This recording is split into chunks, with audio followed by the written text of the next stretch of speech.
Hello, my name is James Bell. This presentation is being recorded by Missoula Community Access Television as part of a media assistance grant donated to the library here in Missoula, Montana. I've been in Montana now for 15 years, cooking in multiple places. One thing I love about food and cooking is it brings me back to nature and the appreciation of local ingredients. No matter where you are, you can always find your local ingredients and what you value the most. Today, I brought spices from India in order to introduce you to the idea of flavor. Using salt, using spices, you can do multiple things. It's wonderful to be here today in this brand new library. I am here to simply speak about seasoning, salt and spice, a little bit of the history behind the salt and spice trade, which has a long one, as many of us might be aware. I chose India as my beginning point here today because as I go on throughout another couple of classes, I'll be doing some curing and preserving. And these spices have a lot to do with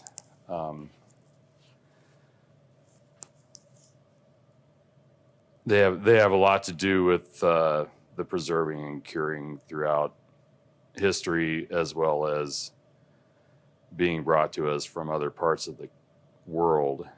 A lot has happened because of salt and spice. I brought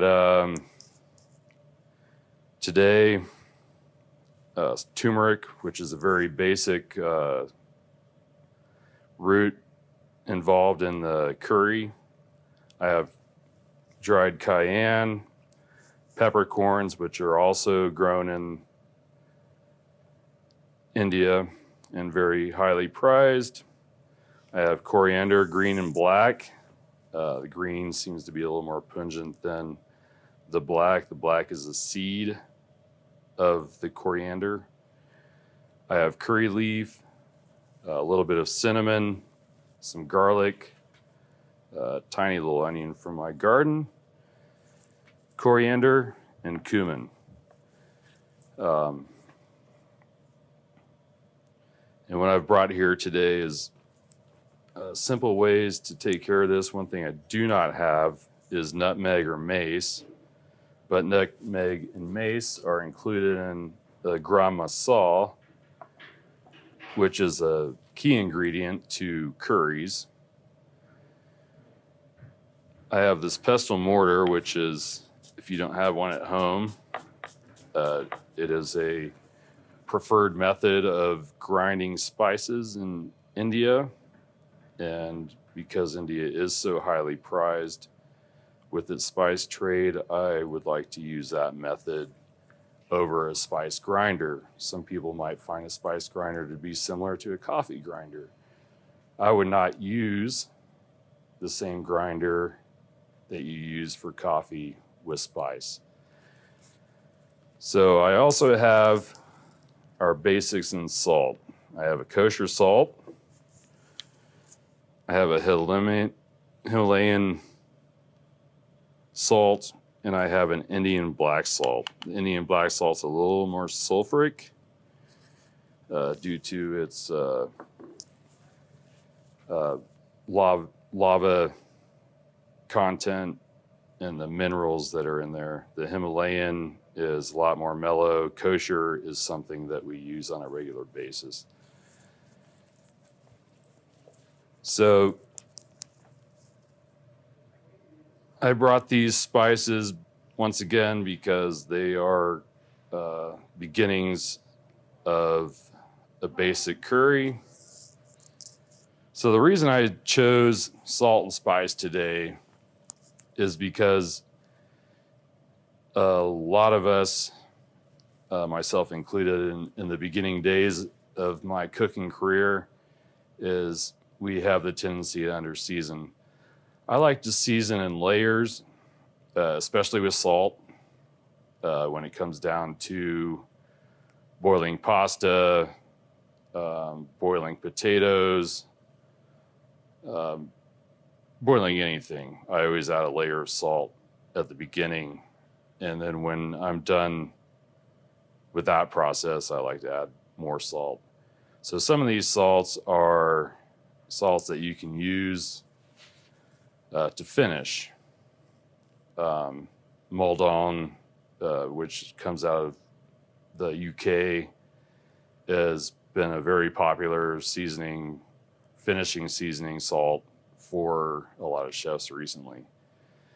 So salt is very important as being one of the most maybe underrated flavorings of food, but it's a necessity of life that also adds and brings out the flavor of a lot of ingredients such as rice. I bring the spices along, peppercorns being the most obvious to us as one that's used pretty much on a daily basis. Cayenne peppers here are peppers that we can actually grow in our garden. The coriander is also something that we can grow in our garden. Cardamom, curry leaf, cinnamon, not so much. Ginger, onion, yes. So I will post a recipe for a curry. Doing an email for anybody to look up. So the basics of my curry, and once I get a recipe, are I've got turmeric, I've got garam masala, I have coriander, I have a little bit of paprika. In this curry, I would use a little bit of, like I was saying, I have the Indian black salt just for a little bit of salt. I would use some peppercorns, multiple. And this is dried turmeric before it gets ground up, which you can also throw into your pestle mortar to grind with your coriander and your cumin. Cardamom seed is also a very nice addition to your curry. So we probably all know that there are many types of curry. They change all over India, Asia in general. There are multiple types of curry. They don't always have to be dry. You can throw in some vinegar, ghee, which is used a lot in Indian cooking, as well as coconut oil. Ghee is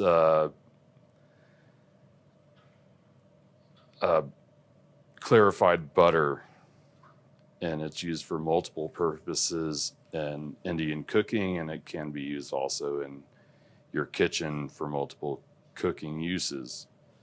It has a very high heat content, so you can use it in the wok. You can use it, once again, with multiple curries. As far as meat goes with curry, goat and lamb are hugely used in the Indian cooking. It's also very easy for us to raise here in Montana over cows. Vegetable-wise, I like sweet potatoes. I love lentils, sweet peas, dried peas. Very good. Doing a dhal, which is simply lentils or dried peas cooked with the curry ingredients, is another fine way of using the curry. And it's also a good way of having a side dish that would go very well with your pita bread or naan.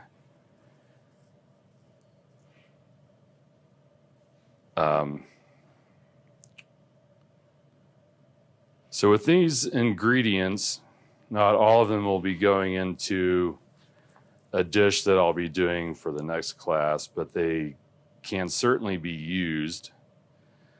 I'll be using a lot of salt and sugar that I didn't bring with me today, but that'll be the main ingredients to curing pork jowl, in Italy known as guanciale. And we'll cure that out for about 2 weeks, and then it gets air dried. And once again, with that, I will have the ingredients that I'll use to cure the guanciale, and I will bring those with me and possibly demonstrate breaking down the jowl of the pork. Once again, it's nice to be here at the brand new library. This is my first time doing this kind of thing here, which doesn't need to go on camera.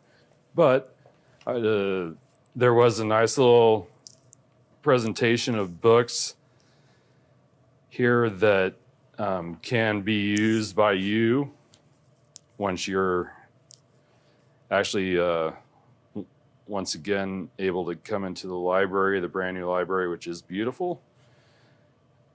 You have access to multiple books that can be looked at and discussed multiple times over a period of your life or just at the moment. And they also help to break down possible ideas of what I could be talking about in the future. I hope any of this information I have for you today is helpful. And if you do not have a pestle mortar for your spices, I suggest you get one. And if you don't have a spice grinder at home that you also use for your coffee, I would get a spice grinder. Thank you.